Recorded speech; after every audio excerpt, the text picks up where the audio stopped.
When my entire family tried to force me into selling the business I built from the ground up, worth over $300,000, my father snapped and said, "If you vanished tomorrow, nothing in this house would fall apart or even change." I needed to protect him, my brother. My mother averted her gaze. My sister offered a faint smile. I gave a slight nod. That evening, I disappeared, leaving behind only a single key. They discovered it. I appreciate you being here with me today. I hope your day is going well, wherever you are. I would truly value it if you could mention in the comments which city or nation you are viewing from, and what time it is there. Now, let us begin our narrative together. My hands, perpetually marked by the fine particles of wood and the subtle aroma of metal polish, felt strange grasping the steering wheel of my old pickup. It was the very truck I had almost sold years prior to assist my father with a medical bill he insisted he couldn't manage. A bill he never brought up again after I had transferred the funds. Minor matters back then, simply what kin did, correct? My hardware establishment, Miller's Supply, was more than just employment. It represented every scraped knuckle, every late-night stock count, every contented patron's grin, consolidated into a tangible place. I had launched it 8 years ago with a modest credit and an absurd amount of conviction. Conviction in diligent effort, conviction in providing a respectable service, conviction that if you constructed something genuine and valuable, it would endure. It certainly did. The most recent assessment, required for a small business credit, valued it at approximately $300,000. Perhaps not life-altering funds for some, but it was the culmination of my life's endeavors, constructed piece by piece, fastener by fastener. It smelled of honest labor and felt like firm ground beneath my feet. My sibling, Mark, held different concepts regarding creation. His undertakings were consistently elaborate, digital, aimed at achieving significant success with minimal manual labor. Technology ventures, cryptocurrency schemes, disrupting sectors he did not comprehend, and they invariably, always, failed spectacularly. My parents, bless their kind hearts, viewed Mark through an idealized lens. He was the visionary, the one with promise, the favorite son whose failures were merely temporary setbacks on the path to inevitable triumph. My stable, lucrative, actual enterprise? Oh, that was charming. A pleasant little pastime. Sweet. My sister Sarah once labeled it, with that tight, small grin she reserved for anything I accomplished that did not directly benefit her or align with the family's carefully constructed image of accomplishment. I had assisted Mark before, naturally. Lesser sums presented as credits he would certainly repay from his next major success.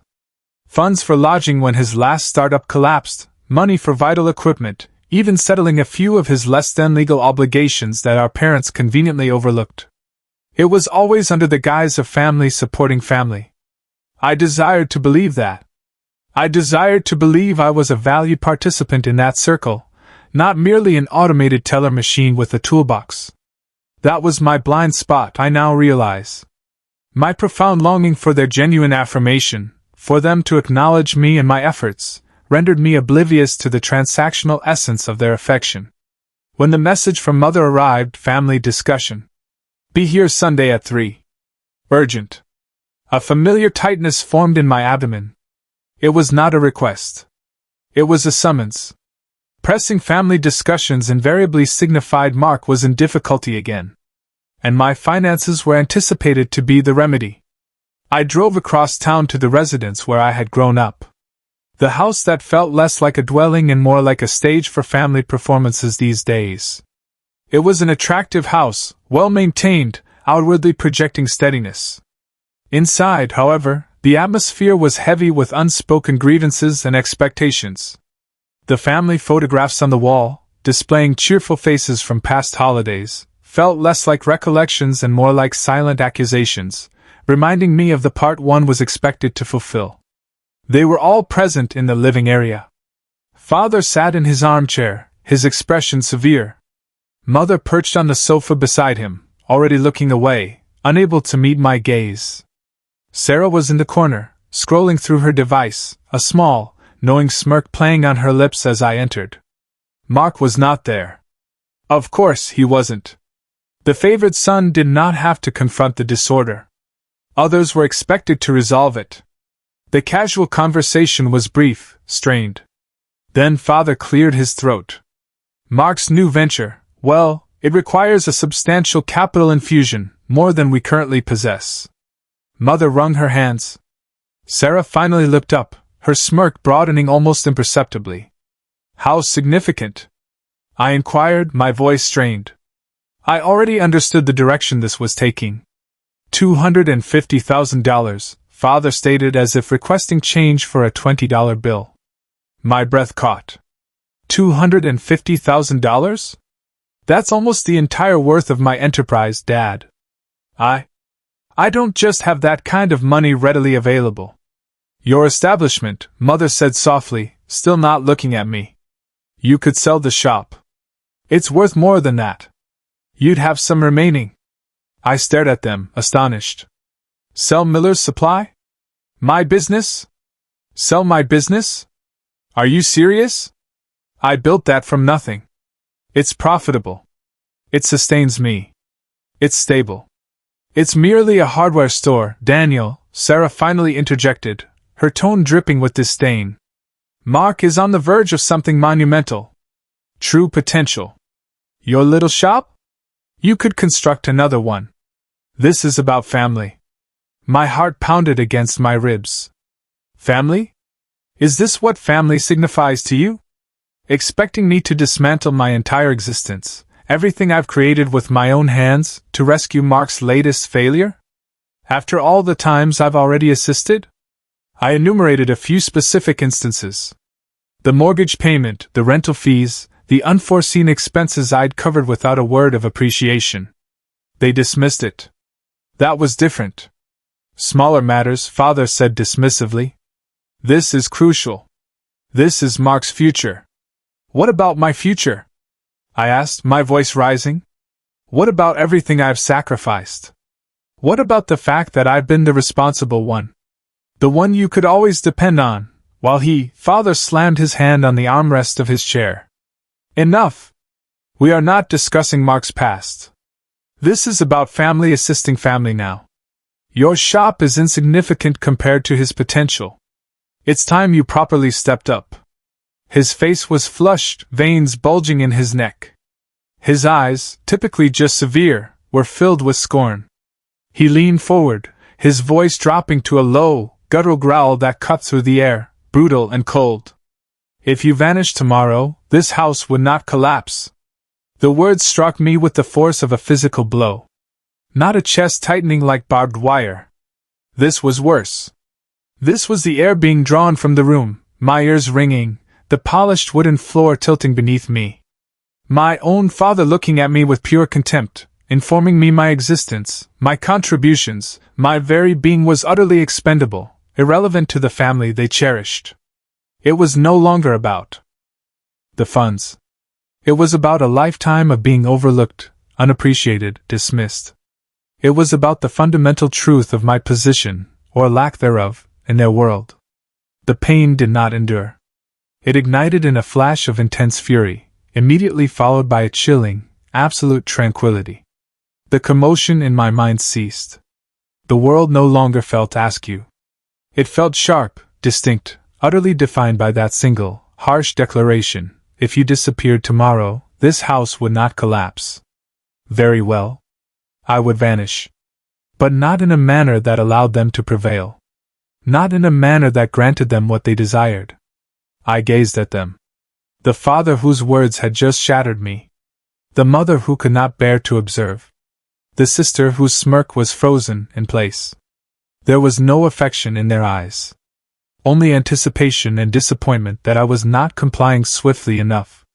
All right, I stated, my voice quiet but firm, not in agreement, but in grim acknowledgement of the truth he had just presented me. I slowly rose, composing myself. The silence in the room was absolute.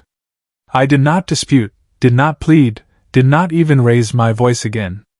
I simply turned and exited the living area, exited the house, exited the existence I had desperately attempted to belong to. That evening, I packed a single bag with attire and necessities.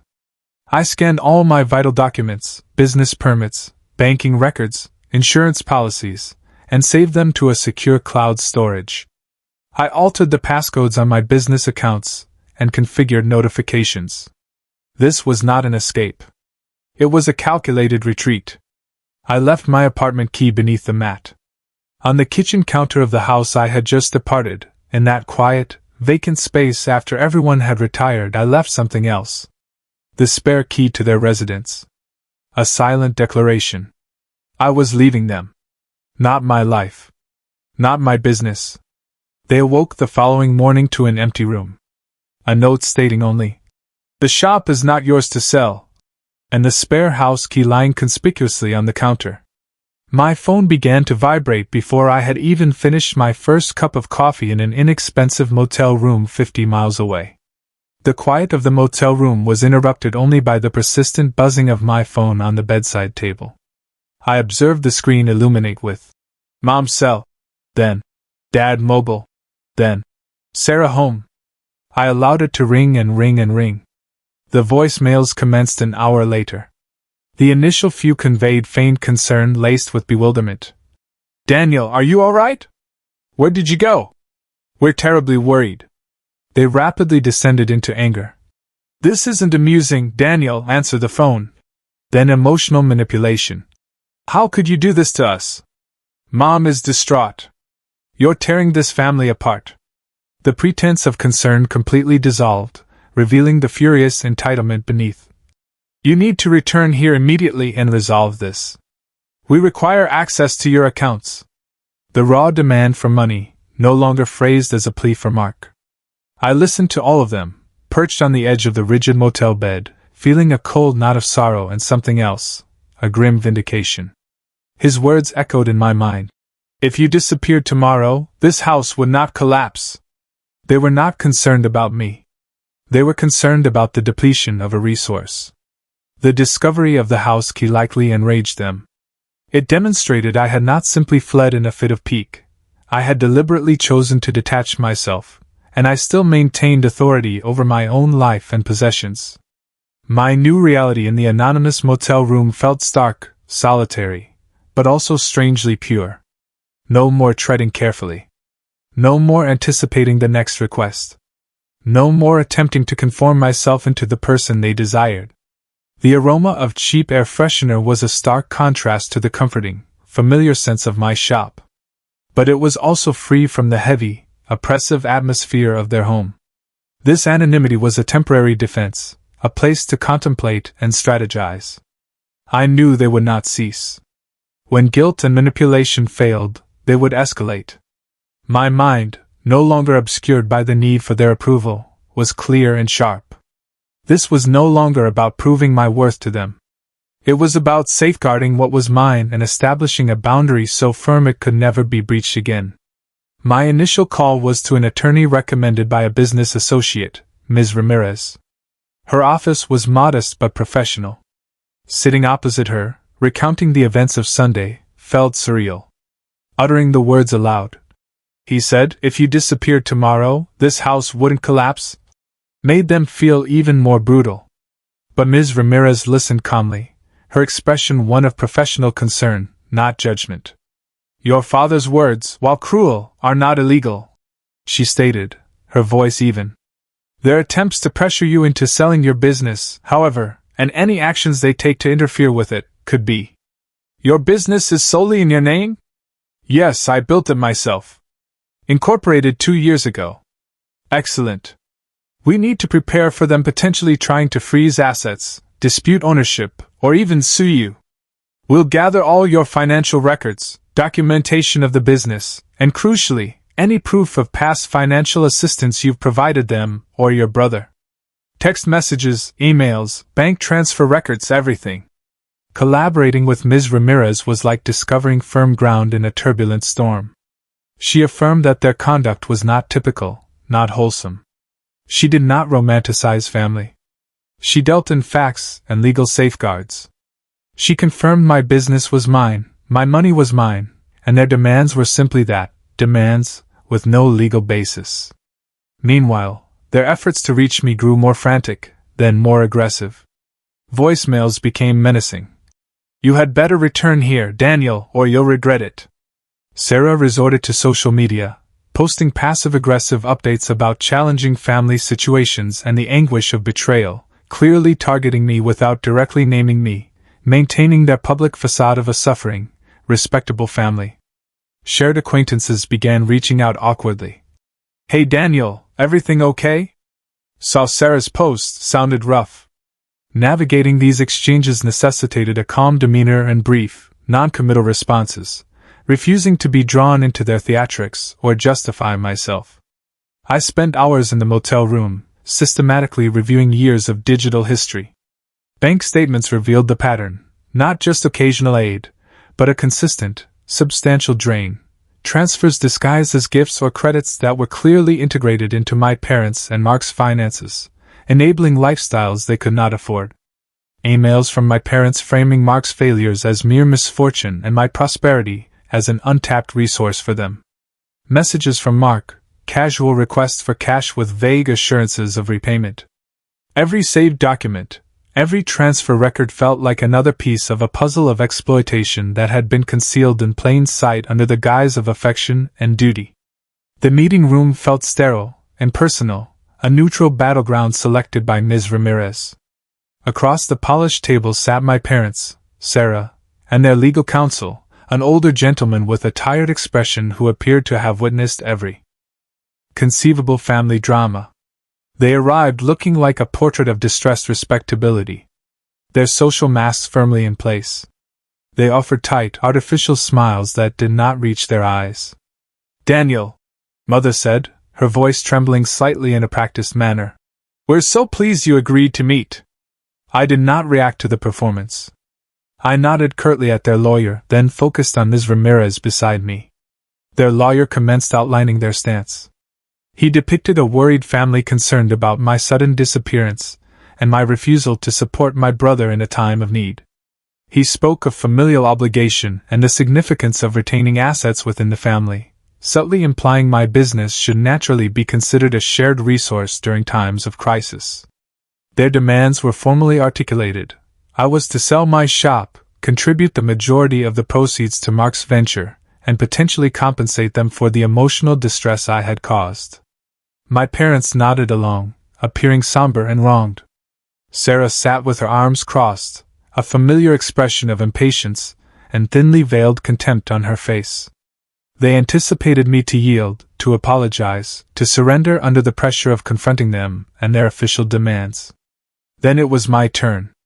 Ms. Ramirez spoke first, stating the facts of my legal ownership of Miller's Supply, its valuation, and my right to manage my own property. Then she handed it over to me to present my viewpoint and evidence. My voice was steady, calm. I did not expend energy on emotion. I spoke factually about establishing my business, my pride in it, the years of diligent effort. Then I shifted. "My family has discussed support and obligation," I said, my gaze sweeping across their faces. "And I concur, families should support each other. I always believed I was doing that." I opened my folder. "These are bank statements dating back 10 years. I slid copies across the table to their lawyer, who began to peruse them, his brow furrowing. "They detail every significant transfer of funds from my accounts to my parents' accounts, or directly to Mark's or Sarah's accounts at my parents' or Mark's request." I referenced specific dates and amounts. This was not occasional assistance. This was consistent, substantial financial support covering bills, unforeseen expenditures, rescuing Mark's previous failures. Their expressions began to shift from smug confidence to unease. "Now," I continued, my voice gaining a quiet strength, "let's examine what I received in return. Not just an absence of gratitude, but a consistent dismissal of my work and a clear favoritism towards Mark." I presented emails and messages. Here, requests for money. Here, my father dismissing my business as just a small shop. Here, my sister calling it cute. And here, I said, laying down more documents, are records I obtained through a public information request regarding Mark's previous business registrations and bankruptcies. They show that 2 of his supposed failures involved, shall we say, questionable accounting practices, practices that were flagged but seemingly never pursued, perhaps because the money was quickly replaced. And here are emails between my mother and a relative discussing handling those situations quietly to protect Mark's reputation and mentioning needing to acquire funds from Daniel to cover unforeseen expenses. A gasp from Mother. Father's face turned crimson. Sarah stared, her smirk gone, replaced by shock. Their lawyer looked up sharply from the bank statements, his eyes narrowing. This was not merely about Mark being irresponsible with money. It was about deliberate deceit and the parents actively concealing it, utilizing my resources to do so. So the demand to sell my profitable, legitimate business wasn't just about preserving Mark's potential, I stated, the quiet anger finally entering my voice. It was about concealing a pattern of recklessness and potential fraud that you've enabled and hidden, and you expected me to sacrifice my life's work to do it. That's a fabrication, Father roared, slamming his hand on the table. How dare you accuse your brother? How dare you bring up old matters? Old matters? I met his furious gaze. Or patterns you do not wish exposed? This was my lowest point during the confrontation. Father leaned forward, his voice dripping with malice. You were always the one who didn't fit, Daniel, always quiet, always judging. This is just another way to feel superior, isn't it? Is this worth destroying your relationship with your mother? With all of us? The assault was not on my evidence but on my fundamental essence, striking that old insecurity of never being quite sufficient, never truly belonging. For a fleeting moment, the burden of it, the finality of severing those connections, caused a crushing wave of sorrow and uncertainty. Was I making the correct decision? Could I truly walk away? But then I perceived the calculated cruelty in his eyes. The way Mother flinched, not from his rage, but from the truth I was revealing. The sheer entitlement in Sarah's expression. And I heard his voice again, the growl from that living room. If you disappeared tomorrow, this house wouldn't collapse. That statement solidified my resolve. They did not desire a son or a brother. They desired a resource. And that resource was terminating the supply. I took a deep breath, suppressing the pain, allowing the cold determination to take over. You wish to discuss destroying relationships? You did that long before Sunday, Dad. You did it every time you disregarded my work. Every time you prioritized Mark's whims over my stability. Every time you took my money and pretended it was insignificant. You spoke about this house collapsing if I disappeared, I said, my voice clear and strong. Perhaps not the physical structure, but the financial one you constructed partly on my efforts. I produced the final stack of papers. These are not merely bank statements. This is a financial timeline I've compiled, cross-referencing my transfers with your publicly available property tax records and Mark's business filings. It shows how my assistance coincided precisely with periods of financial strain for you or necessity for Mark. More than that, it reveals something else. I looked directly at my father. You always informed us the house was valued at approximately $800,000. What you failed to mention, and what this mortgage refinance documentation from 5 years ago demonstrates, is that you obtained a significant second mortgage at that time, one that required a guarantor because your income was insufficient on its own. A guarantor whose assets, namely a small, profitable business, were factored into the approval. Their eyes widened. Their lawyer looked genuinely astonished now, flipping through the documents, his face grim. That guarantor, I finished, my voice cutting through the stunned silence, was me. You persuaded me to co-sign, stating it was merely a formality to help you secure a better interest rate for some renovations. You never mentioned it was a second mortgage or that you were leveraging my business value to secure it. You didn't just desire my money or my business. You secretly linked my financial future to your own precarious situation and Mark's recklessness without my complete awareness or consent. You planned to utilize my existence as a safety net, even while telling me I was expendable. The room was silent except for the rustling of papers in their lawyers' hands. Their social facade had completely shattered. Mother was openly weeping now, not from sorrow, but from exposure. Father was speechless, his face pale with fury and defeat. Sarah looked furious, but also frightened. The truth, supported by undeniable evidence, hung in the air. A long-standing pattern of manipulation and exploitation, culminating in their attempt to seize everything I possessed. This was my moment of vindication. The meeting concluded shortly thereafter. There was little left for them to articulate. Their lawyer, after a hushed discussion with his clients, informed Ms. Ramirez that they would be retracting their demands and any potential legal actions. There was no apology, no admission of guilt from them, just defeat and bitter silence. Exiting that meeting room, I felt a profound sense of exhaustion, as if I had completed a marathon. But beneath the weariness was a core of resilience, a quiet triumph. I had confronted them, articulated my truth, supported it with irrefutable facts, and maintained my position. I had not yet prevailed in a court case, but I had achieved something far more significant, my self-respect and my liberation. The legal repercussions were minimal, fortunately. Ms. Ramirez ensured all potential avenues for them to interfere with my business were closed off. There were no lawsuits, no further formal demands. The evidence was too damning. The social fallout was more complicated. Sarah continued her passive-aggressive posts for a while, attempting to manipulate the narrative, but truth has a way of emerging.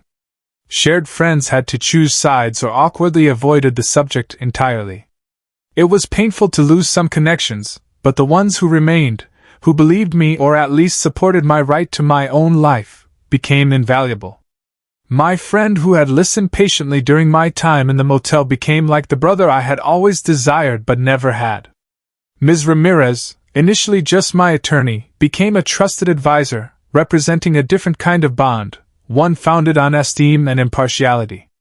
Financially, my shop was secure. Without the constant drain of expected family assistance, I could reinvest in the business, upgrade equipment, and even hire an additional hand. Miller's Supply did not just endure, it began to flourish. Mark's venture, unsurprisingly, completely collapsed without my funds. I learned through informal channels that my parents faced significant financial strain after that, struggling with that second mortgage they had secured using my business value. It was not retribution, but it was a consequence of their choices. The process of healing was not linear.